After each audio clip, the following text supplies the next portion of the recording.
pemirsa, bulan Juli ini usaha mikro, kecil, dan menengah atau UMKM memasuki momentum baru. Pertama, pengemudi ojek online atau biasa disebut ojol resmi diakui sebagai pengusaha UMKM, sekaligus berlakunya penurunan potongan ojol menjadi tinggal 8%. Di bulan Juli ini juga pembebasan pajak bagi UMKM dengan omset di bawah 500 juta per tahun mulai berlaku. Seperti apa gambaran terkini bisnis rakyat menghadapi tantangan perekonomian? Pemirsa, bersama saya Leonard Samosir, inilah Top Ekonomi.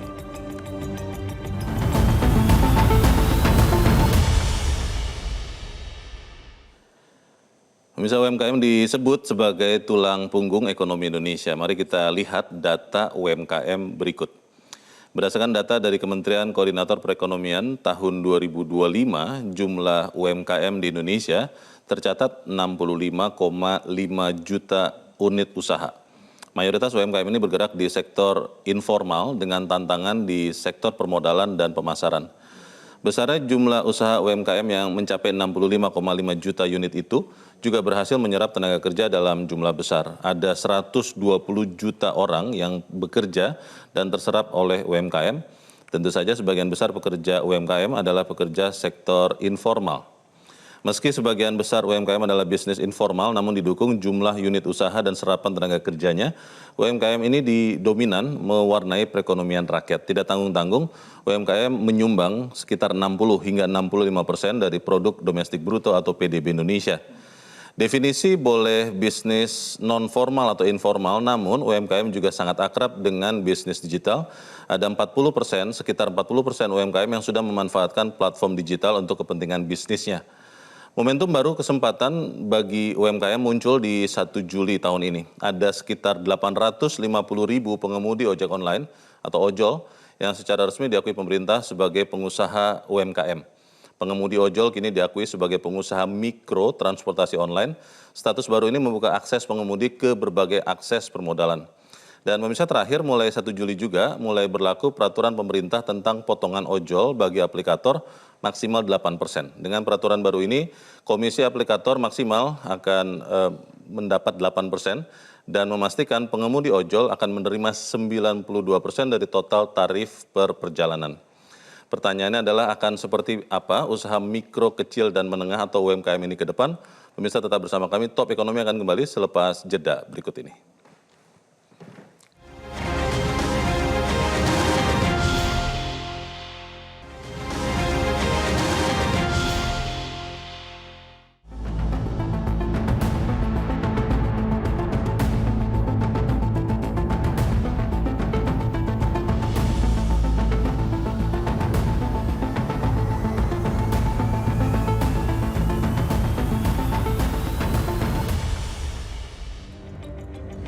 Pemirsa, malam ini di Studio 1 Metro TV telah hadir 2 orang narasumber yang akan membicarakan bagaimana bisnis usaha mikro, kecil, dan menengah ke depan.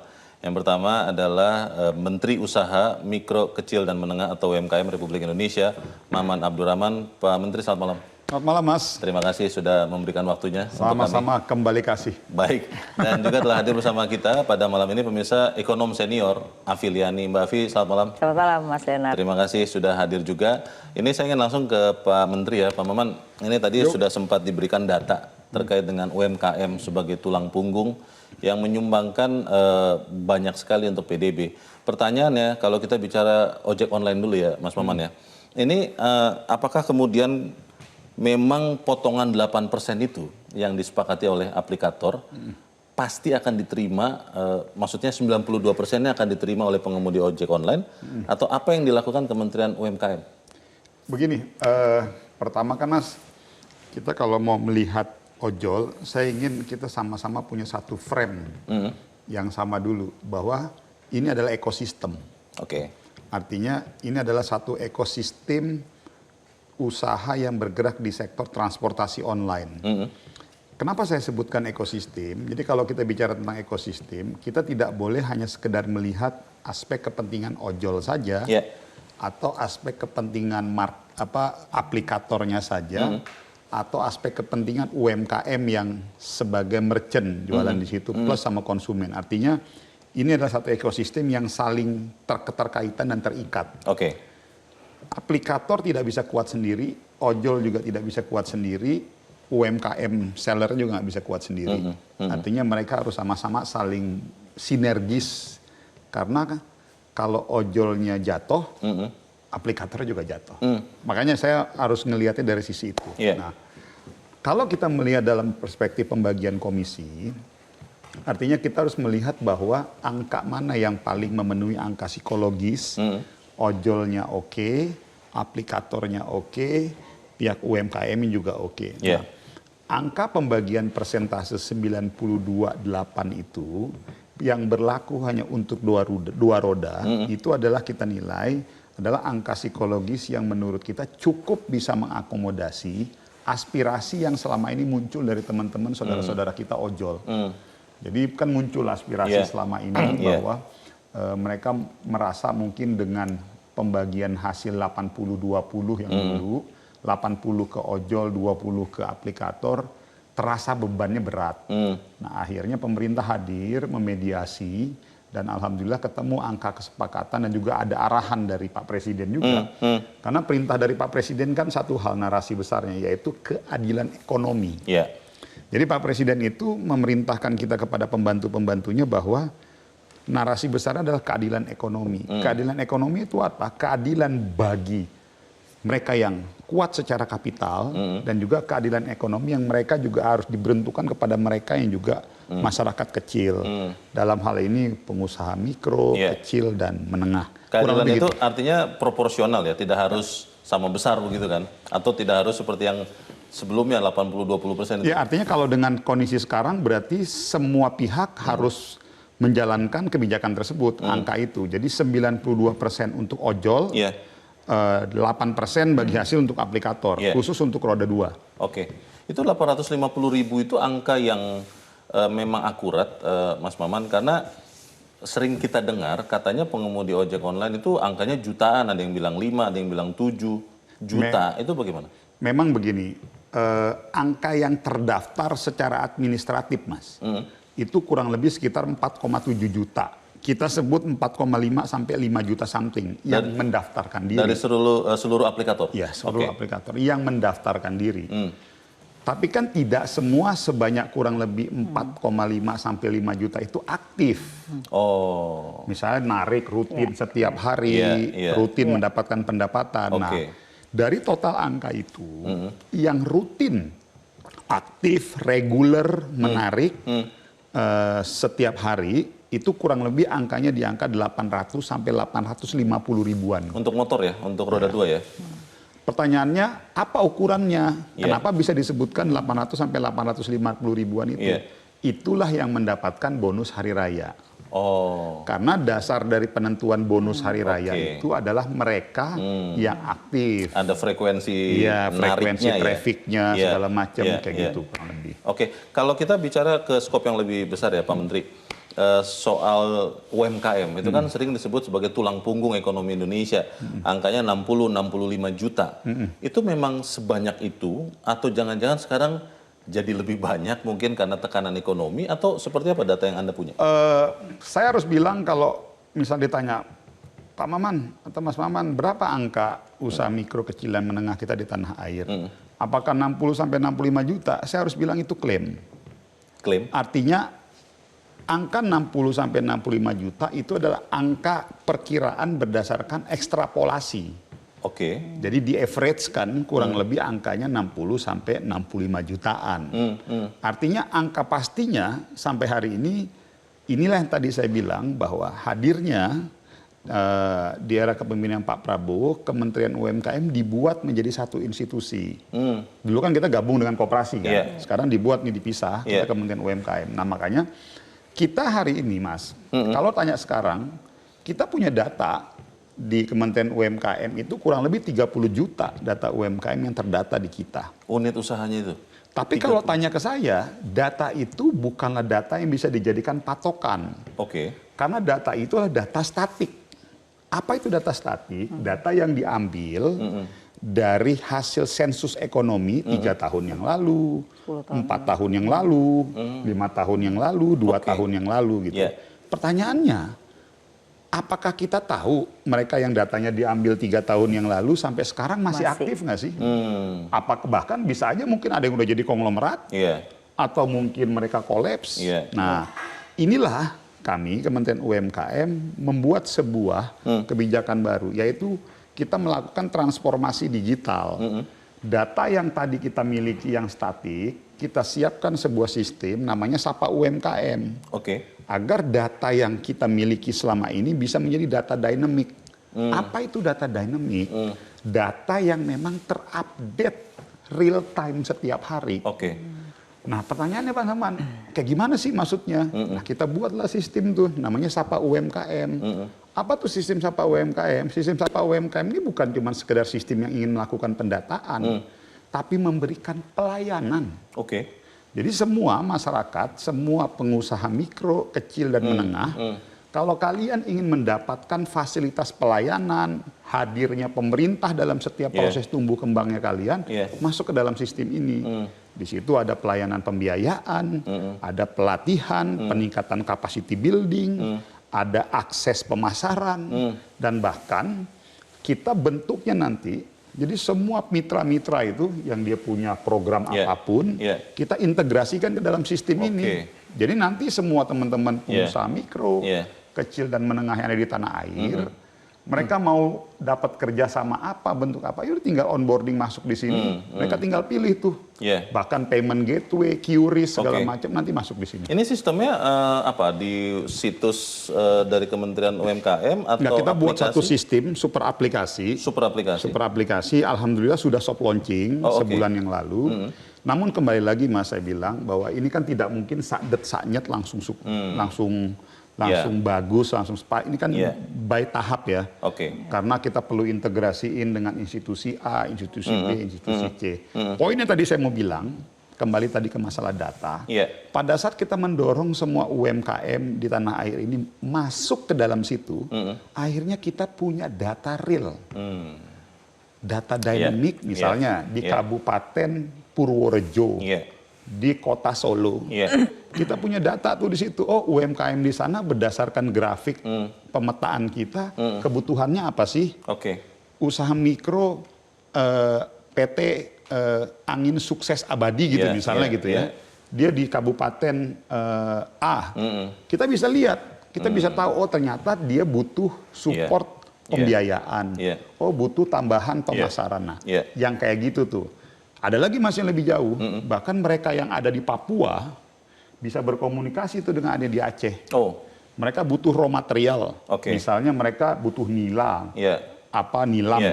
ataupun whatever produk barang apapun yang memang untuk mendukung mereka, mereka bisa dalam sistem ini. Ini semacam marketplace tapi tidak bermaksud menyaingi marketplace yang sudah ada kan? Next loh, enggak Mas, justru lebih jauhnya lagi, kita akan dorong ini menjadi cikal bakal marketplace domestik dalam negeri kita. Keren. Ini saya ingin ke Mbak Afi dulu, Mbak Afi, kalau tadi bicara yang online dulu ya, sebetulnya ketika 850.000, ini datanya akurat karena dari bantuan Hari Raya tadi ya Mas Maman. Ini menjadi pengusaha mikro, sebetulnya apa sih beda signifikan dengan sebelum ditetapkan sebagai pengusaha mikro? Iya, sebenarnya sih kalau orang itu berusaha sendiri dan dia menggunakan alat sendiri, itu sebenarnya udah bisa dikatakan pengusaha. Cuman kan waktu itu belum terbiasa mereka tuh tahu bahwa mereka tuh pengusaha. Nah, dengan diberikan statement dia adalah pengusaha kecil kan mereka juga merasa ada kenaikan harga diri lah ya, karena dia merasa itu sebenarnya kan itu sebenarnya sudah otomatis begitu dia punya usaha sendiri dan tidak sewa, dia punya sendiri itu sebenarnya udah pengusaha gitu. Nah, tapi kalau dengan ini saya rasa dia akan lebih bagus lagi untuk merasa bahwa dia adalah pengusaha ya. Nah, yang kedua mungkin terhadap akses. Nah, ini kan yang kurang ya. Biasanya mikro ini kurang banyak akses ya. Jadi menurut saya memang mikro ini yang perlu dibantu oleh pemerintah karena dia nggak bisa berdiri sendiri.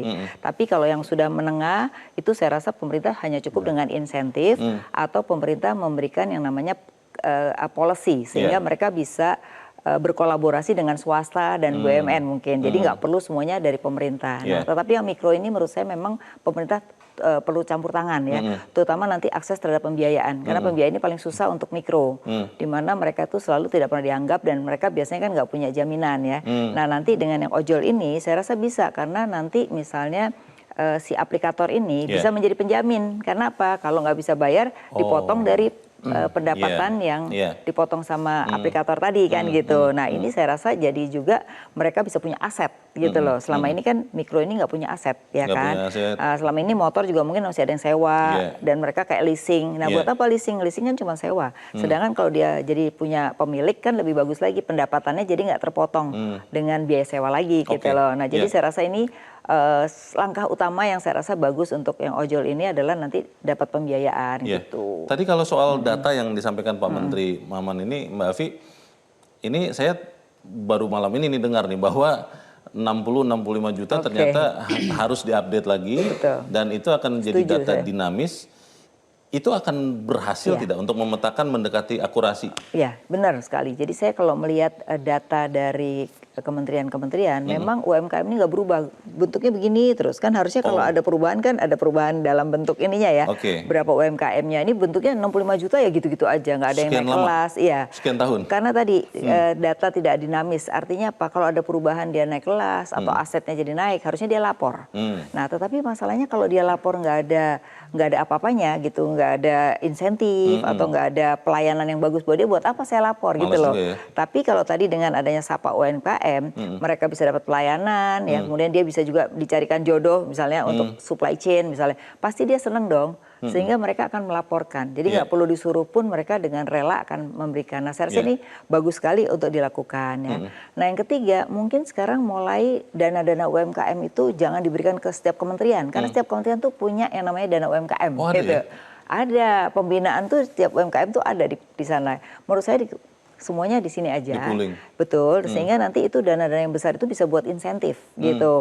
Baik itu insentif di sisi UMKM-nya maupun insentif yang nanti akan menjadi supply chain-nya gitu.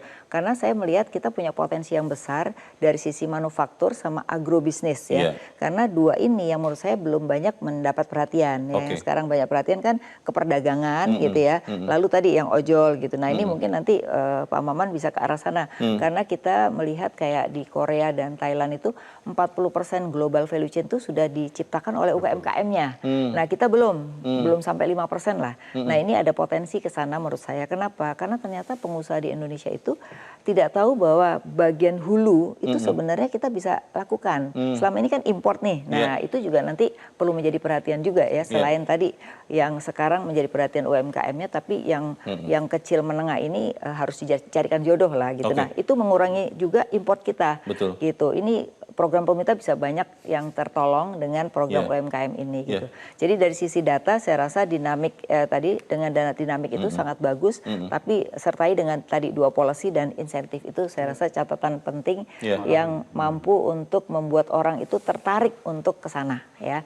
Selama ini mereka tuh nggak pernah punya misalnya kalau mau ngapa-ngapain tuh kemana sih saya gitu loh, seolah-olah jadi nggak punya induk untuk bertanya. Nah kalau ini tadi ada Sapa UMKM saya rasa nanti bisa ditempelkan di mana-mana. Jadi nggak di satu tempat saja, supaya bisa kerjasama dengan swasta juga, ya, ditempatkan di gedung-gedung itu sehingga orang tuh bisa yang dekat dengan mereka itu bisa konsultasi gitu. Nah itu sangat bagus sih menurut saya gitu. Pak Menteri, yang tadi ingin lanjutkan yang disampaikan Mbak Afi terakhir soal supply chain ya, kan itu memang faktanya di negara-negara lain industri besar itu justru mensubkontrakkan ke UMKM. Indonesia baru sekitar tadi 5% ya Mbak Afi ya. Ada tidak untuk ke arah situ juga Pak Menteri bahwa UMKM ini supaya nggak susah ketemu dan pengusaha besar juga nggak usah impor dipertemukan? Betul, sampai saat ini itu berjalan. Artinya begini, sebagai contoh kalau kita mau melihat contoh kasus berjalannya closed loop, inklusif bisnis system lah kalau istilah kita itu di dalam dunia UMKM itu di dalam sektor otomotif tuh, dalam dunia otomotif tuh. Jadi semua itu value chain-nya itu supply chain rantai pasoknya itu disuplai oleh UMKM kita. Nah tapi tadi saya mau lebih jauh lagi, yang tadi dibilang sama Mbak Afi terkait global value chain, itu sebetulnya ini bagus banget nih statementnya Mbak Afi. Artinya tapi memang tidak bisa hanya sekedar kita saja, ini harus kerja besar. Sebagai contoh, Indomie kita mas, Indomie kita itu seluruh dunia sekarang ini orang udah pakai makan Indomie. Tapi pertanyaannya bahan baku Indominya dari mana? Kita impor gandum. Gandum. Nah ini yang akhirnya kita punya, ini yang dimaksud global value chain.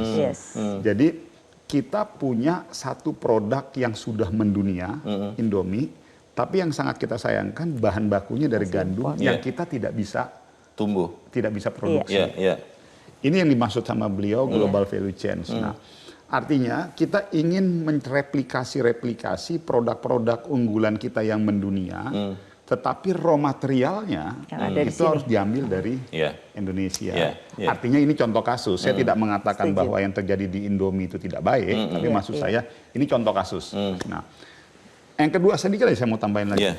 Ini yang menarik tadi, makanya tadi itu sebetulnya orang kan jadi kaget, kenapa sih kok dinamain jadi pengusaha mikro transportasi online gitu, ojol. Ini sebetulnya, ini kan orang sebenarnya sama aja, ini UMKM atau pelaku usaha.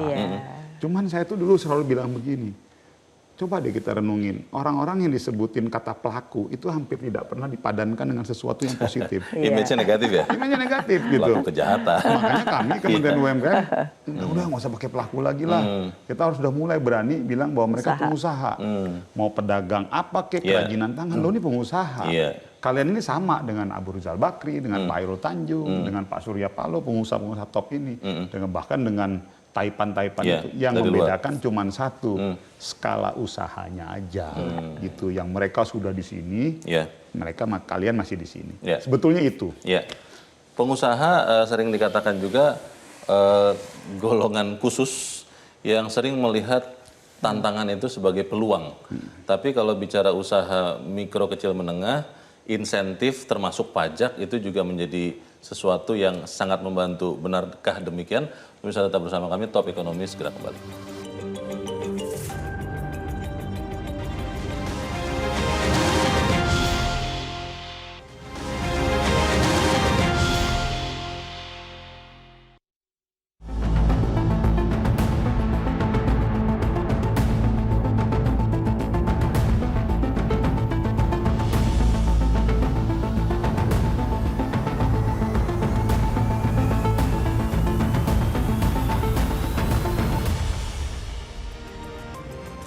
Terima kasih Misa, Anda masih bersama kami di Top Ekonomi. Kita masih membicarakan bagaimana usaha mikro, kecil, dan menengah bisa tumbuh dan akan berkembang.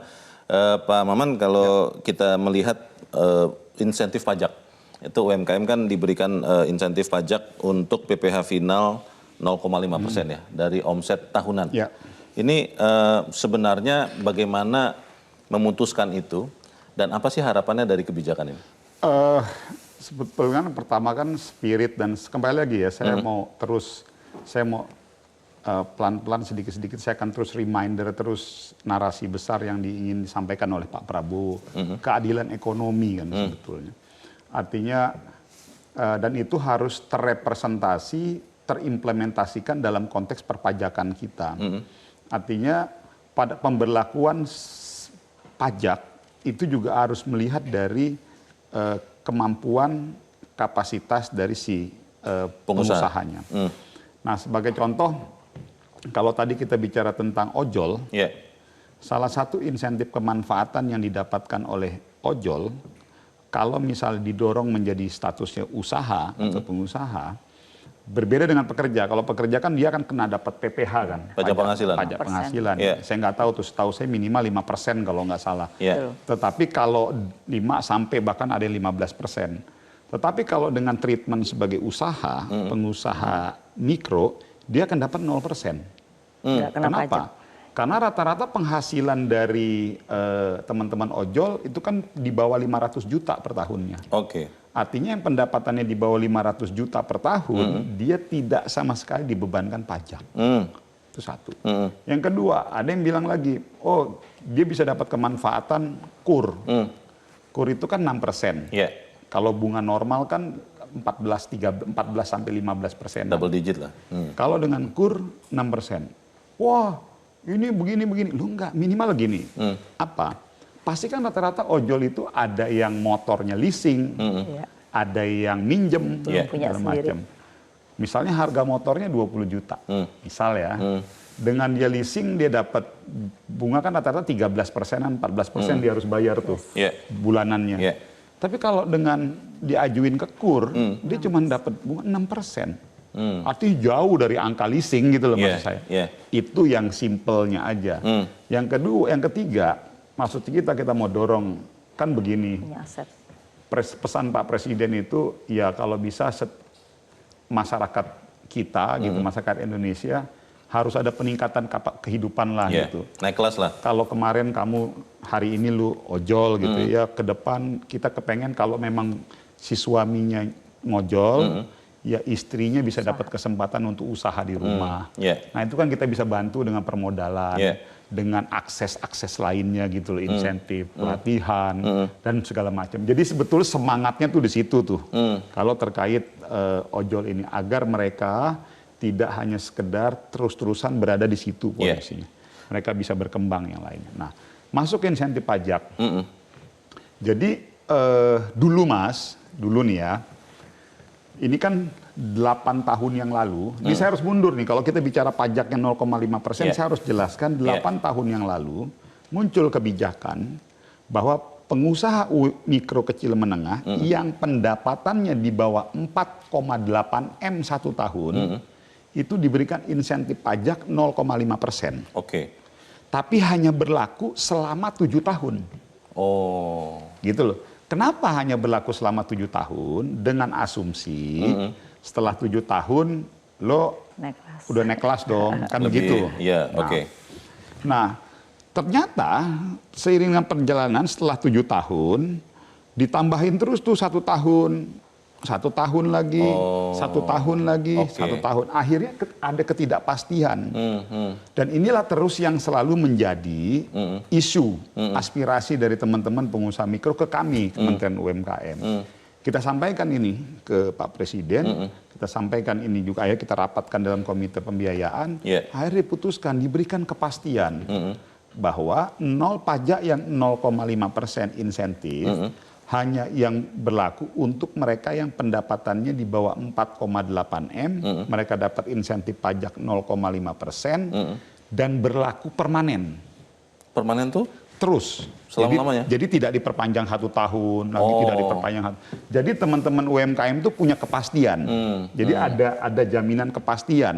Jangan sampai mereka terombang-ambing, ada ketidakpastian. Kecuali kalau omsetnya naik ke atas, di atas 4,8 M. Nah, kalau sudah lewat dari 4,8 M, yaitu berlakunya berbeda tuh. Insentifnya tidak seperti 0,5% tadi. Jadi sebetulnya semangatnya di situ tuh. Nah, terus yang kedua, kan jadi masalah, ada isu lagi. Sering sekali mereka-mereka yang sudah masuk kategori usaha besar, nggak mau naik kelas. Dia nggak mau tuh, Mas.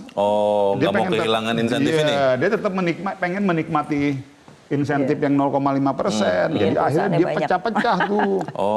Dia pecah-pecah tuh. Ada CVA, PTA, PTB, PTC, PTB, dipecah-pecah lah gitu. Nah, ya nggak fair dong. Ya maksudnya masa lu udah on the top, udah kuat, lu pengen diberlakukan sama dengan yang disusui ini. Terus ya? Iya, nggak fair. Nah, tentunya dari Dirjen Pajak melihat ini perlu dikanalisasi.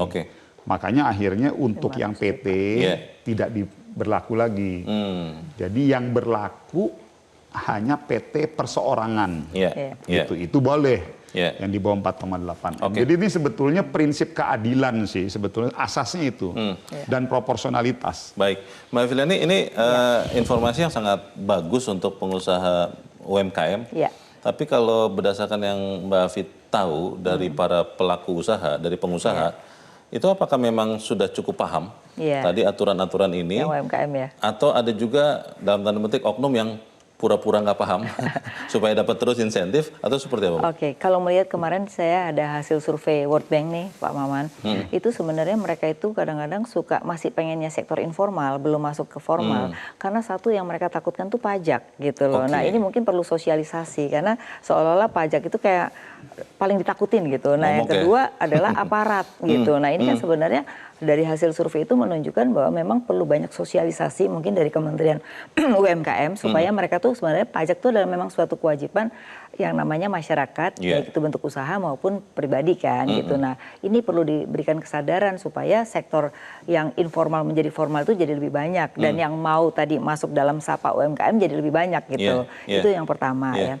Nah yang kedua, memang sekarang ini kan kalau PT walaupun perseorangan itu wajib yang namanya bikin laporan Pak. Nah laporan itu begitu rumitnya kemarin itu karena teman-teman baru ngomong gitu ya. Nah ini mungkin perlu ada apa ya namanya sosialisasi karena mereka tidak siap mulai 2026 ini mereka harus bikin laporan tidak hanya sekedar seperti sekarang laporan berbagai hal yang terkait dengan PT perseorangan gitu. Nah ini mungkin hal yang menjadi banyak pertanyaan dari sisi pengusaha yang UMKM sih itu. Nah yang ketiga, saya juga melihatnya bahwa sekarang ini perlu banyak yang namanya sosialisasi di berbagai bidang untuk UMKM. Jadi supaya mereka itu awareness-nya sangat tinggi karena akses kepada bank pun itu sekarang mereka masih takut. Kenapa? Sama. Kalau di bank mereka takut uangnya ketahuan ada berapa. Jadi yang di bawah bantal tuh sebenarnya masih cukup banyak gitu ya. Tadi yang kita padahal udah keris ya, tadi keris sudah banyak gitu, tapi transaksi besar, tapi masih banyak loh sektor yang informal itu yang masih tadi. Nah ini mungkin dengan yang tadi disampaikan, itu hal baik sih sebenarnya menurut saya, yang penting adalah bagaimana menyapa mereka agar mereka tuh tidak takut lagi terhadap pajak gitu. Karena mereka bilang, saya sih kita belum berani pinjam ke bank gitu ya, bahkan itu tadi, karena mereka takut kalau aset ke bank tuh dia tahu akses tentang dia tuh takut sekali diketahui berbagai asetnya, lalu apa transaksi mereka gitu. Jadi mereka tuh masih ingin tertutup. Nah ini sebenarnya harusnya tidak terjadi lagi kalau tadi ya ada dynamic data, kemudian dia juga dapat insentif, pasti mereka akan berlomba-lomba untuk mau membuka diri lah gitu. Baik. Intinya itu. Pak Menteri, sekian waktu yang lalu juga kita tahu bahwa Anda bersuara keras terhadap thrifting. Itu kan salah satu bentuk apa ya, perlindungan bagi usaha mikro terutama karena barang-barang impor yang masuk ke Indonesia ini luar biasa murah, luar biasa mudah, dan akhirnya ya usaha mikro kecil dan menengah kita tidak bisa bersaing terhadap mereka. Update sekarang nih Pak Maman, apakah memang produk-produk impor itu sudah relatif susah untuk mengganggu produk UMKM kita atau seperti apa? Gini, saya harus jawabnya dari yang ini dulu. Kita udah bantu ya Mas ya, UMKM dengan pembiayaan Mbak. Kita bantu dia dengan pelatihan, terus dia punya kemampuan untuk produksi barang. Wah udah jago banget lah. Gitu. Dia bikin gelas gitu ya, ini contohnya ada gelas nih di kita. Dia bikin gelas, udah bagus banget. Pertanyaannya setelah mereka produksi barang, mereka mau jual barang ini. Nggak laku Mas di pasar. Karena? Kenapa karena nggak laku? Karena barang-barang impor dari Cina itu membanjiri market domestik kita. Akhirnya mereka kalah saing. Pertanyaan sederhana, pemerintah harus hadir dong di situ. Betul. Itulah tugas kita.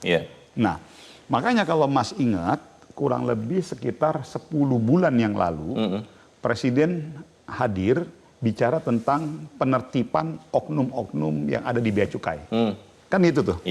Tujuannya sebetulnya bukan pengen membonsai institusinya, tapi ingin memerapikan. Karena ternyata berdasarkan data yang didapatkan oleh Presiden dan kita semua, ternyata pintu masuknya lewat situ. Bocornya dari situ? Bocornya dari situ.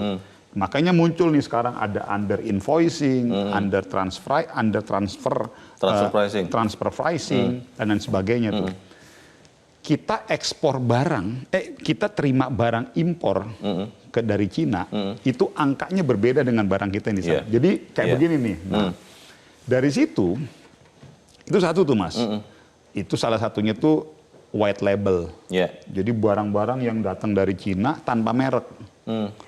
Datang masuk di kita di dalam kontainer segala macam, satu paket tuh Mas. Jadi ya udah akhirnya masuk segala macam, nggak ada bea masuk. Jadi suka-sukanya mereka tuh mau kasih barang harga berapa, ya mati produk kita. Nah, kepentingan pemerintah kan harus hadir untuk menjaga itu semua, dan ini sudah terjadi berpuluh-puluh tahun. Nah, itu satu. Yang kedua, barang impor bekas. Saya mau meluruskan dulu, tidak semuanya thrifting itu salah. Tidak semuanya thrifting itu salah. Artinya, yang kita larang itu barang bekas yang diimpor dari luar. Karena itu jelas-jelas secara aturan nggak boleh.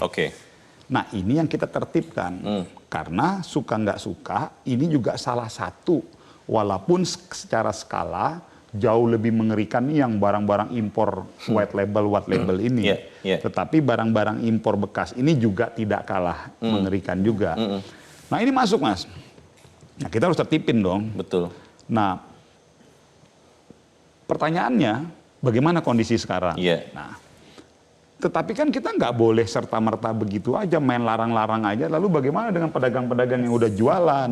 Kan harus kita pikirin juga Mas. Dia kan harus mikirin anaknya, mikirin istrinya, mikirin keluarga segala macam. Makanya kita dorong substitusi produk. Sekarang berjalan walaupun memang belum optimal. Kenapa belum optimalnya? Karena ini kan masalah behavior, masalah kultur budaya. Yang ternyata di satu sisi orang melihat beli-beli barang bekas ini juga menjadi sebuah gaya hidup. Jadi tidak karena itu diminati oleh generasi yang anak muda-muda tuh. Ada yang mereka beli. Jadi ada juga Mas barang thrifting yang produk-produk yang udah end season tuh. Itu barang-barang yang udah nggak laku. Nah itu kan kalau itu nggak ada masalah. Tidak apa-apa. Nah ini yang mungkin tantangannya di situ. Tapi alhamdulillah sekarang upaya kita terus mendorong untuk substitusi produk dari yang tadinya mereka jualan barang-barang impor dari luar ke barang-barang produk lokal kita sudah terus jalan. Masih ada beberapa isu, contoh misalnya sistem payment-nya, pembayarannya. Misalnya kan pedagang ini kan dia pengen sistem konsinyasi gitu misalnya. Udah gua ambil dulu dong barangnya, nanti kalau udah laku baru gue ini. Nah ini lagi ada yang kayak begitu, ada yang dia mau, ada yang jadi ini terus kita kawal melalui beberapa asosiasi. Mbak Afi, ini usaha mikro ini kan harus dilindungi, tapi kan Indonesia juga anggota WTO, yang kalau nggak hati-hati nih nanti kita bisa dianggap juga over protectionism. Bagaimana kemudian kementerian yang dipimpin Pak Maman ini bisa menjaga, karena persaingan ini kan sangat tidak sebanding ya. Barang-barang yang tadi Pak Maman katakan dari Tiongkok itu masuk, itu kan skala produksinya besar sekali, raksasa. Otomatis harganya lebih murah daripada produk UMKM kita. Caranya bagaimana Mbak, supaya kita tetap bisa bersaing? Catatan dulu ya, sejak Trump semuanya proteksionisme. Jadi kalau saya lihat gini, mungkin kita mesti melihat lagi memang mana barang-barang import yang memang kita nggak punya, ya itu memang nggak masalah gitu. Tapi kalau kita punya dan kita punya daya saing, ya itu memang perlu dijaga ya gitu. Nah oleh karena itu memang perlu melihat bahwa produksi itu harus berdasarkan demand side, jangan supply side gitu. Banyak di UMKM kita produksi asal produksi tapi nggak tahu siapa marketnya. Nah ini mungkin nanti juga perlu dilihat membantulah misalnya di berbagai dubes-dubesnya harus kerjaannya adalah cari pasar gitu loh. Ini dubes-dubes kerjaannya nggak nemenin tamu terus gitu. Nah, mereka harus jadi sales juga ya. Karena apa? Karena saya lihat potensi kita itu untuk ekspor dengan kualitas dari sumber daya kita itu kan cukup besar gitu. Nah, ini yang menurut saya mesti ini kembali. Apa sih potensi kita untuk yang sangat punya daya saing gitu. Nah, sedangkan yang tadi kalau saya lihat UMKM kita itu bisa dijadikan supply chain bagi perusahaan-perusahaan besar. Misalnya kayak contoh yang paling gampang. Ternyata jahe merah itu yang di sini ada itu ternyata masih import untuk perusahaan farmasi. Jahe merah? Iya. Coba bayangkan. Nah, ini orang IPB soalnya ada di sini. Nah, jadi saya melihatnya ini sangat memungkinkan ke depan potensial untuk mempertemukan closed loop tadi yang disebutkan itu memang sangat besar. Kenapa? Yang satu naik kelas, yang satu bisa punya daya saing yang tinggi karena kita sudah mengurangi impor kita yang selama ini 70%. Dan yang paling banyak kalau kita lihat impor itu adalah berbasis sumber daya alam gitu. Padahal kita punya, terutama di agrobisnis ya. Nah Pak Prabowo kan sekarang adalah ingin kemandirian pangan. Berarti itu juga bisa kaitannya dengan hulurisasi. Jadi kita jangan bicara hilirisasi saja. Karena di hulurisasi itu masih ada 30 juta petani yang kalau kita bisa selesaikan itu, kemiskinan langsung hilang. Kenapa? Inilah yang paling pendapatannya paling rendah sebenarnya. Nah itu ya mungkin bisa menjadi perhatian tidak hanya Menteri Pertanian tapi juga Menteri UMKM karena itu jadi bagian dari UMKM gitu. Kalau bicara analogi manusia, bayi kan Mbak Afi itu pada waktunya harus disapih, tidak boleh terus-terusan dikasih yang lunak-lunak. Terkait dengan insentif pajak yang tadi Pak Maman katakan, itu buktinya sampai sejauh ini, apakah itu bisa membuat UMKM kita menjadi lebih kuat? Naik kelas atau seperti apa fakta di lapangan?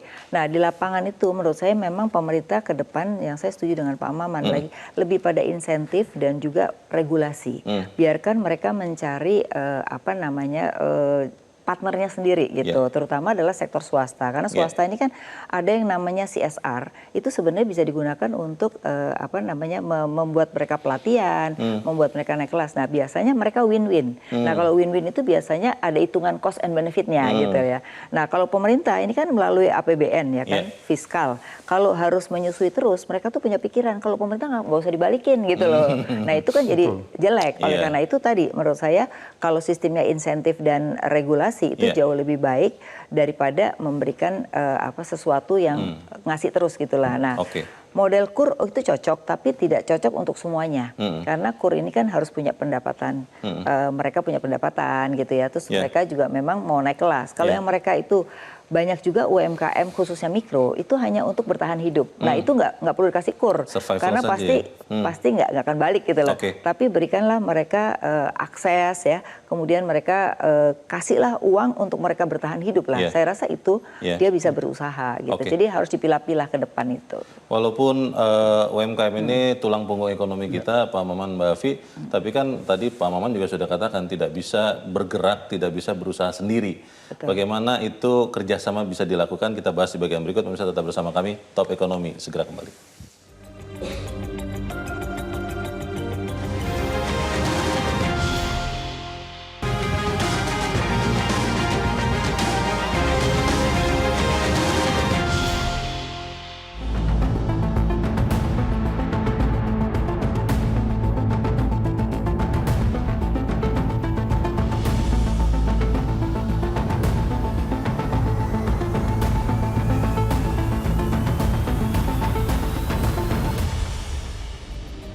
Terima kasih Anda masih bersama kami pemirsa, dan kita ada di bagian akhir dari diskusi kita malam ini.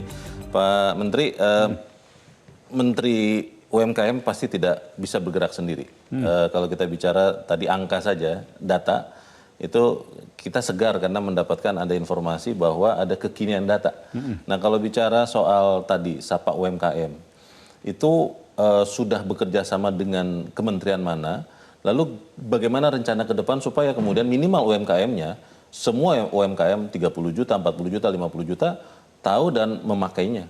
Ya, kalau kita kerjasama dengan semua kementerian sekarang ini besok nih kita rapat koordinasi di level eselon 2 dan 3 dengan 30 kementerian lingkungan. 30? Ini kita udah mulai. Kementerian lembaga? Ya, kementerian lembaga. Ini udah mulai kita integrasiin dan tindak lanjutnya udah mulai berjalan. Tapi tentunya by proses ya, butuh proses ya. Kembali lagi bagi saya.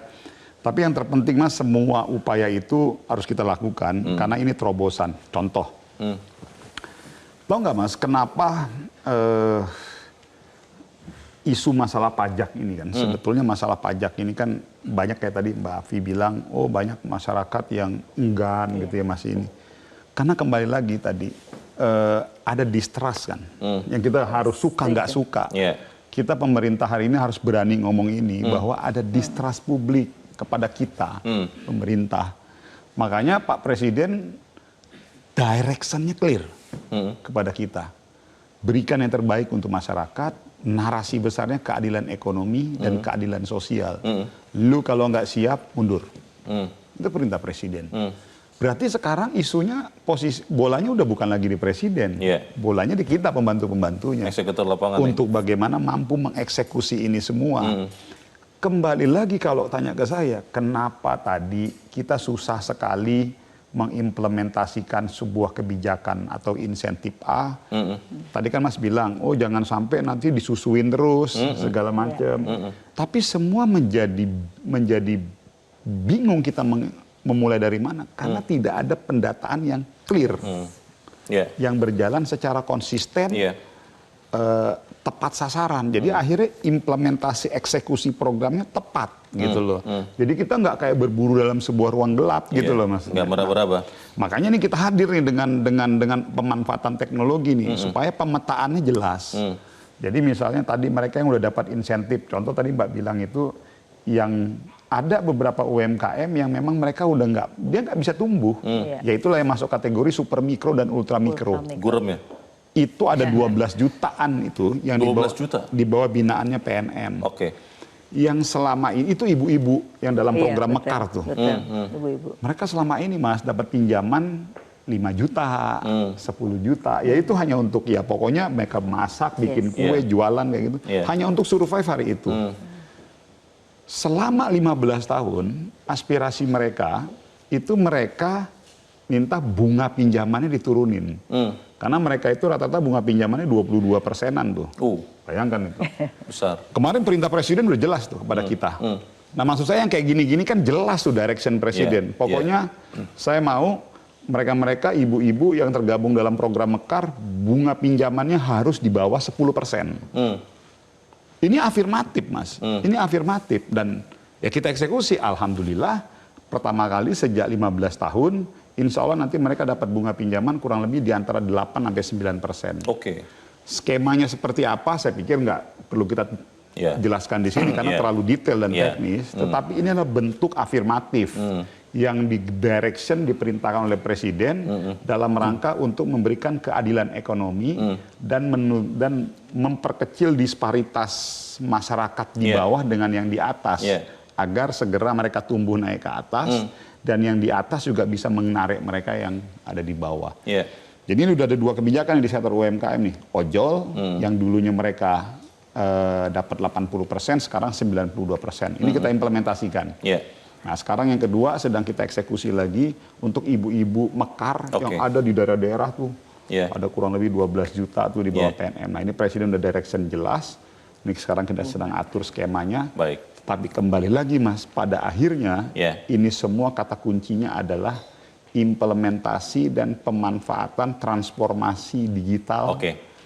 Dan pendataan yang jelas, supaya terukur dan tepat sasaran. Itu yang mau saya tanyakan ke Mbak Afi. Mbak Afi, the devil are in details. Kan? Ketika konsep sangat baik seperti ini, pengawasan di lapangan itu kan menjadi kunci. Bagaimana kemudian driver ojol itu benar-benar dapat 92 daripada 80. Lalu bagaimana kemudian pengusaha UMKM ini benar-benar ya naik kelas begitu. Itu bagaimana, Mbak? Ya, pertama adalah kita lihat tadi pengkategorian harus dipisah-pisah ya. Tadi mana yang memang bisa naik kelas, mana yang bisa jadi supply chain, itu akan beda-beda gitu. UKM itu harus kita bagi-bagi berdasarkan itu ya. Sehingga nanti polosinya nggak satu untuk semua, polosinya juga akan beda-beda gitu. Tailor-made begitu ya? Betul. Jadi misalnya untuk ultramikro itu beda concernnya. Terus kalau yang tadi supply chain beda, karena itu nanti sistemnya lebih ke insentif antara perusahaan besarnya dengan UMKM-nya gitu.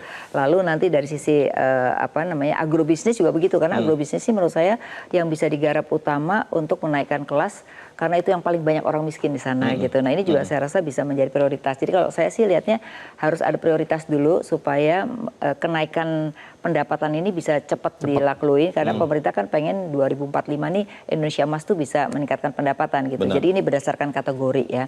Terus yang kedua jangan lupa juga kita ada swasta dan BUMN ya, yang juga harus kita pikirkan untuk dilibatkan ya. Dilibatkan bukan berarti untuk dirugikan gitu, tapi untuk bisa bekerja sama gitu. Nah ini mungkin nanti bisa membuka dengan tadi sapa UMKM tuh bisa nanti mempertemukan nih antara UMKM ini, karena beberapa perusahaan sudah melakukan sistem itu dan berhasil menaikkan kelas secara signifikan, bahkan UKM-nya sudah bayar pajak. Nah kenapa itu nggak dilakukan terus untuk bisa lebih meningkat lagi ke depan gitu. Mbak Afi sedikit saja, ini terakhir. Sekian tahun yang lalu Pak Menteri, saya ingat ada Wakil Presiden yang sedang rapat itu Pak Maman, buka sepatunya, ditaruh di meja, ini buatan Cibaduyut katanya. Dan kemudian sekian waktu kemudian itu laris banget. Itu masih tetap bisa kita lakukan tidak di zaman sekarang? Menurut saya harus. Kenapa? Kan saya bilang tadi demand side itu penting. Nah siapa sih yang menjadi demand? Ya para pejabat ya, yang menunjukkan bahwa kita tuh concern terhadap cinta produksi dalam negeri. Nah, kita perlu kampanye lagi tuh, cinta produksi dalam negeri 100%. Berarti Pak Maman nanti kapan lagi kita lihat? Ada tambahannya Mas. Kalau tadi apa sih?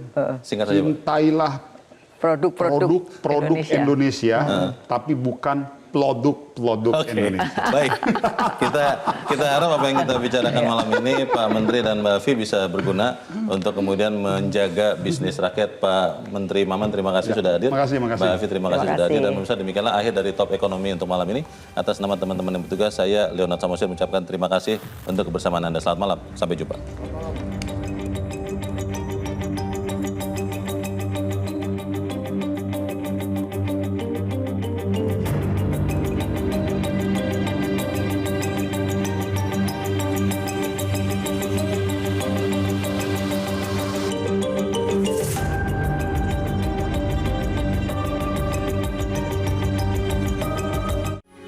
Metro TV.